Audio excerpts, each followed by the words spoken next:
So you telling me it's got all the features that I want. It's roller delayed blowback. It look amazing. It's compact. I can throw it in a backpack. It come with a folding brace. And all of that, I get it for under a stack. You bull.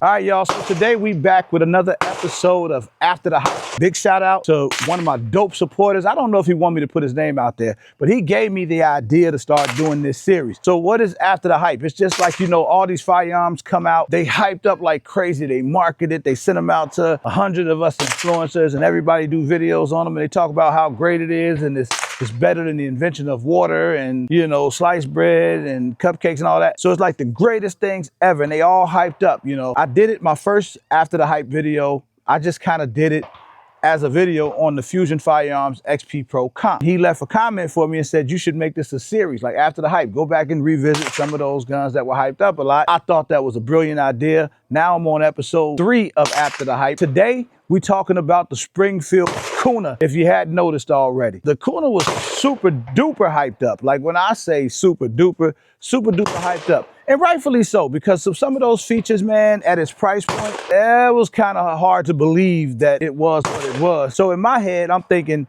this is going to be a fluke. From that hotel, only 15-minute drive. All right, there you go. GSL Phoenix.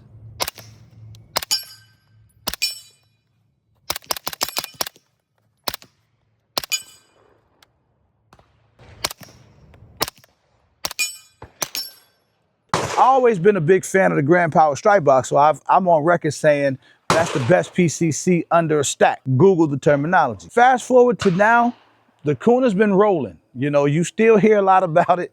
I've been running the hell out of mine. I mean, when I tell you running it because I wanted it to fail because my heart was living somewhere else. Oh shit, I should be recording.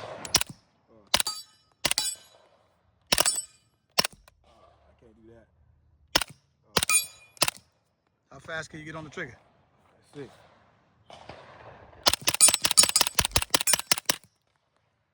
Hey. What we like to do with After the Hype, answer the question, did it live up to the hype or not? That's the simple question we want to answer today. All right, I want to shoot the Kuna a little bit as we continue to talk about it and try to figure out if it lives up to the hype that it's been given. So right now I'm probably 10 yards away from the target or so.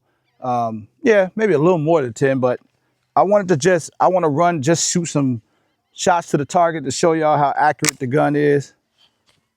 You know, we're running an Aimwin PE 320 on here today.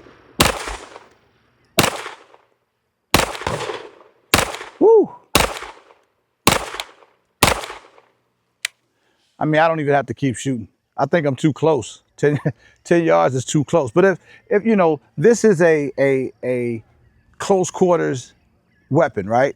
So when you start thinking about it, you're gonna be using this in close quarters, backpack gun, home defense. You know, maybe you want to shoot some PCC competition, whatever you want to do with it, but it's typically a close quarter gun, so that's why I'm only at 10 yards. From day one, I've always been a Stribbog guy. Grand Power Stribbog SP9A3 was like, that's it to me. That's gotta be the best PCC under a stack. Giving you everything, man, with the roller delayed blowback system, nice trigger. It's a good looking gun, feature pack. It runs, it's very reliable, man. We've learned that about the Stribbog over the years, so that was my go-to. It didn't matter what nobody was saying. Yeah, the Kuna looks cool, all right.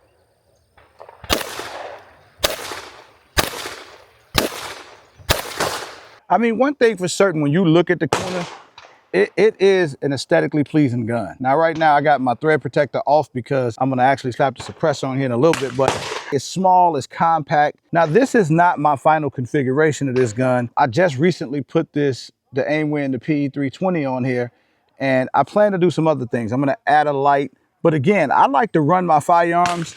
You know, that's something I've been on lately where I run them a lot to make sure that I'm completely satisfied with it before you start over investing in accessories and things like that. I mean, you got flip up sights on here, you know, you got a full pick rail on here. It got the ambi safeties. The gun is loaded. Like I said, you could change out the grip on there to pretty much any AR grip you would like to use. And this thing has been super reliable so far.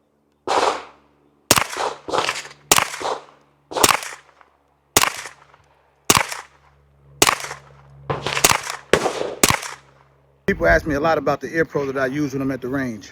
Pro here. This is the electronic buds, Bluetooth. You got the charging case. I'm about to put mine on right now as I get ready. So you guys can see the blue lights there. Shows you when it's charged. I'm about to put these bad fellas on and get ready. I've been using them for a few weeks now. They work damn good. They definitely handle all the noise around you at the range, and you can hear people talking when you're talking, and you can hear yourself. The music sounds pretty good out of them. The bass is okay, but that's not what I use them for, right? I use them just to protect my hearing. They're affordable. I'll try to get a link for you guys for a discount code, man. Got some great features on these things. Quite a few settings. They're touch sensitive when you turn them on. Check these out. Pro here, EP05.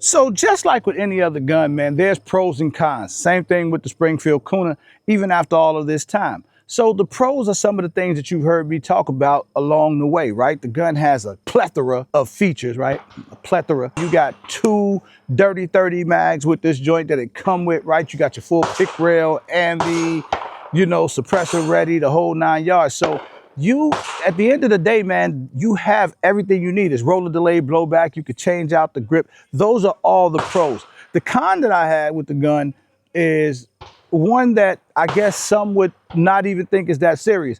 But the roller delay blowback system it works. Don't get me wrong, because this gun doesn't recoil a whole lot. But it's not as soft shooting as, say, the Grand Power Stribbog. So I did a head-to-head video with the Stribbog versus the Kuna. I gave the Stribbog the edge for that reason, because everything else was right on par. The gun's been extremely reliable, right? I love the trigger. You can shoot it fast. It's accurate.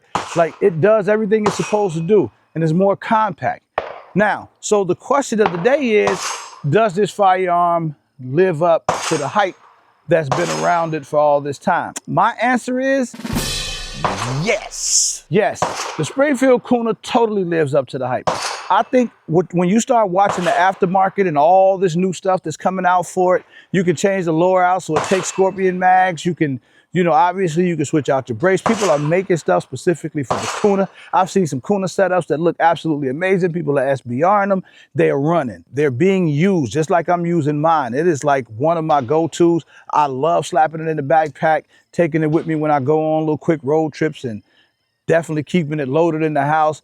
It's ran through all different types of ammo. Let me make sure I send a big shout out to Underwood Ammo for sending some ammo over to help me out with testing with some of this stuff right here. So I love some of the Underwood. This is the 124 grain hollows that I definitely keep loaded in my Kuna and some of my other personal firearms. And this Kuna handles everything, man. So Springfield Kuna passes the test after the hype. Do me a favor, stay solid. It's free. Defend what you love.